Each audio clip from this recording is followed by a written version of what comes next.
every question that you ask, your mind asks itself, it already knows the answer. If it doesn't know the answer, it doesn't raise a question. So the answers are before questions. The answer's already here.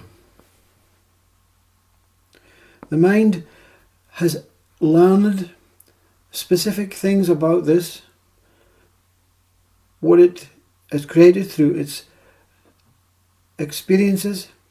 I'm not speaking personal mind, I'm speaking universal mind. Through its experiences, it has created a story, a narrative, a language, syllables, energy, vibrations, whatever you want to call it, into creating an understanding or a meaning to what is taking place. That's fine. So what is the purpose of questioning that what has already been installed? And you go to school. Teacher says we have to learn something new. Learn something new. That's the object of school. That's the educational system. Learn something new. But all you're doing is learning old stale stuff. When is the Battle of Hastings, teacher says? And you say, I don't know. Never heard of it before. She says, well, no, I'll give you the answer. It's 1066. So is it new? It's programmed into you now. It's not new, it's programmed into you. You now have the information, you have now put it into your hard drive, and then when you're walking along the street and a quiz comes on and the radio and it says, when is the Battle of Hastings? Oh, 1066. I feel good about myself now. I have projected something that I learned that is not new. It's not, I came here to learn things about myself. I came here to learn things about my body. That's apparently what the Bible says and what all these teachers and spiritual gurus say and school class teachers and parents say. You're here to learn something about yourself. 100% about you. And everything that you've learned up to now is about something that has already been discovered by someone else.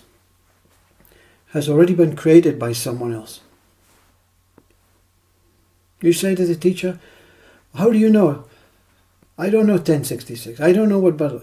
Well, it's right on the board, 1066. Remember that. That's the date this battle took place. Okay, very good.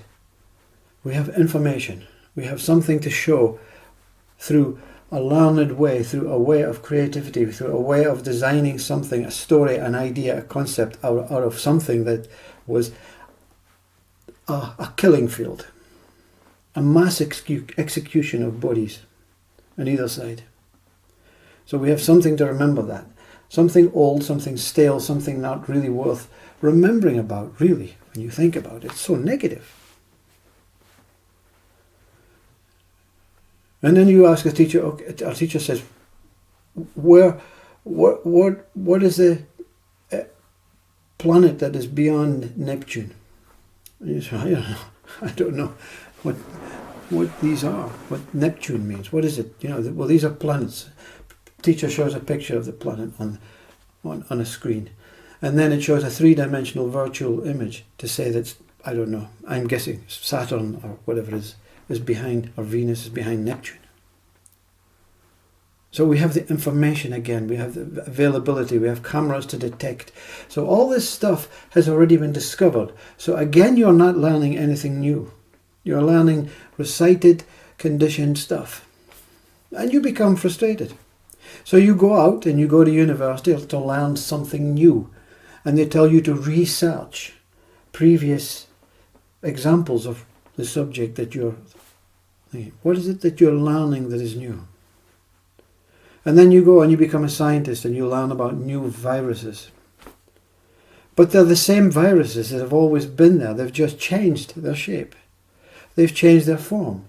So virus is something that was named and given some sort of meaning about what it does, what it is, where it can go, how it develops, how it's created.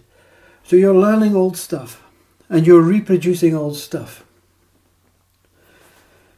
But when you say to the teacher, I have a question to ask you, you can show me where the planet is behind Neptune. You can show me the Battle of Hastings on the board. You can show me images. You can show me pictures.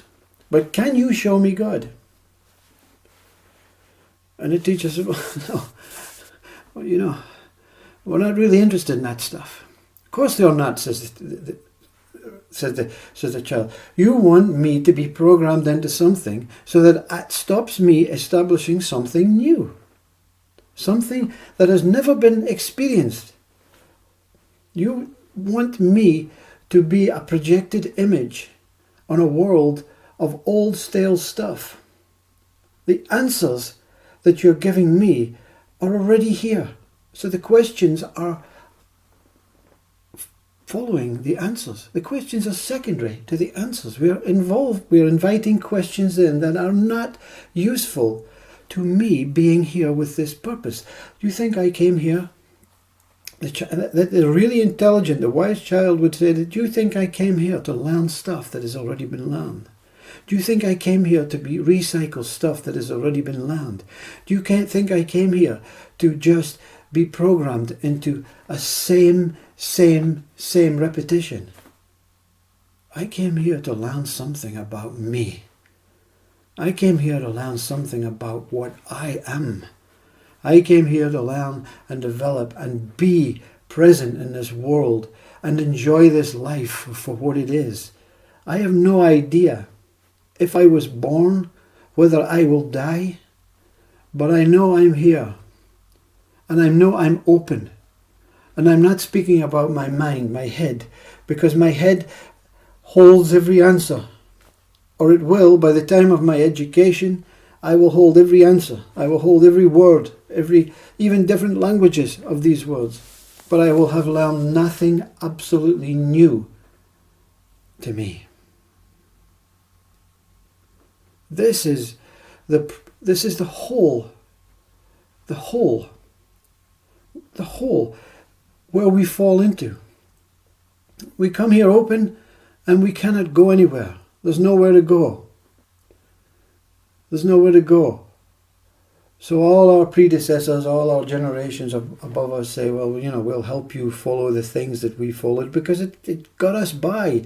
It got us by. And even you become a scientist because you're not happy. I want to explore something about me. And you realize that everyone is saying, no, that's a waste of time. Waste of time. You're a body, you're a person. We've already discovered that. We've already given you names. We've already given you identities. We're not here to discover you. We're here to discover the world. We're here to discover the universe. So you become a scientist. And you go on the spaceship. And you're driving along with your friend and you say, wow, yes, here's Uranus, here's Neptune. Yes, that's Mars, that's the star. That's the astrology, I don't know, Big Bear, Big Pan, whatever it is. Yeah, okay. Oh, look! What's that? Oh my God, it's another planet. Right? We'll take an image. Take a photo. And turn. We've discovered another planet. We've discovered something new. And everyone goes, wow. And it goes into the schools and the children learn about that new planet. Was that planet new? No, that planet was always there. How can it be discovered? How can you discover something that was always there? You're here to find the undiscoverable. You're here to question the unknowable. You're here to question that what is here and really inside knows that it exists, but it has no idea what it exists as. You're here to discover what they call consciousness. You cannot show that on a map, on a screen. You cannot show it with numbers. You can create a word out of it, but you cannot experience the experiential side of full-blown, pure, undiluted consciousness. The experience is that what we're here to discover about ourselves. and it's unquestionable because it holds no answers. The question that cannot be answered is that true question. The question that cannot be answered but can be experienced and undistinguished and unshareable and just so joyful to know that, but not be able to find an answer or a solution or a word that describes it is the true question. And that question remains open. And that question remains infinite.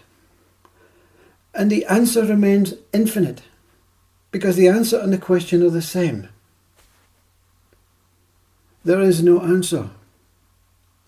So therefore there can be no questions that are valid. So we spend our life as human beings creating stuff because we're bored. But through the boredom, through that denial that I'm not accepting any questions and answers, I'm not accepting any names, any information, I'm not accepting, I'm Ramana Maharshi, I'm not accepting these thoughts, I'm not accepting these images, I'm not accepting these past ideas, these concepts, I'm not accepting anything, I'm not accepting the associations, the attachments, I'm not accepting any single particle of information other than I. And within I, the question arises, who is this I? Then you are on a quest to discover that what has never been discovered. And in the discovery, there's a realization that this discovery is so immense, so vast, that it's unbelievable.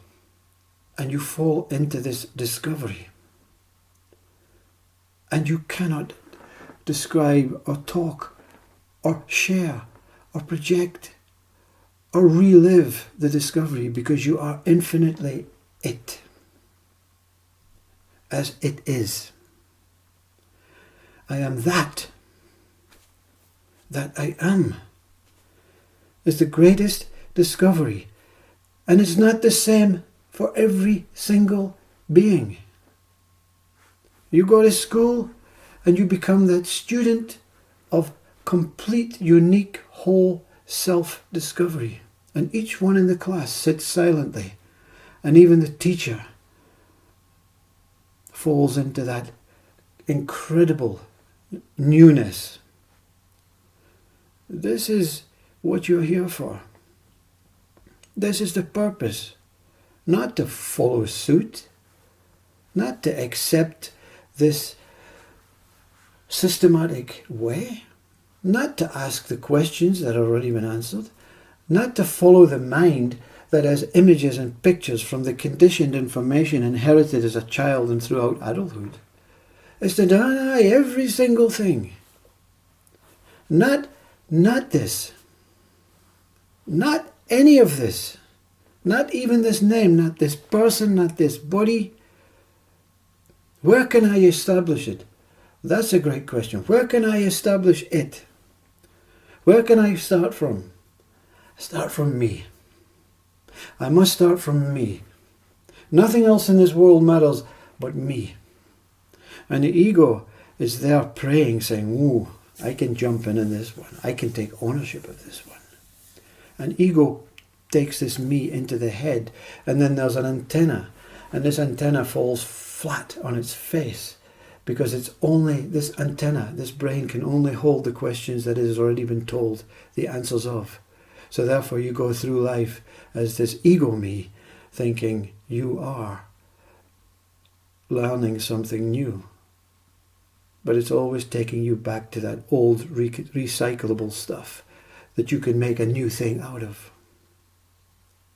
When the me is here, when this head is chopped off, this informative stuff, this hard drive is chopped off. Not physically, ignored. When the thoughts now move into this place of me, you will discover what Christ is speaking. And Christ is not speaking about a man in a beard.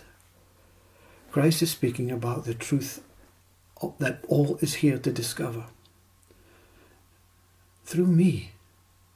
I not anything else, not any name, form, not any religion, spirituality, not any piece of nature, not anything will reveal the answer that is unanswerable, but this I that dwells within me as I am.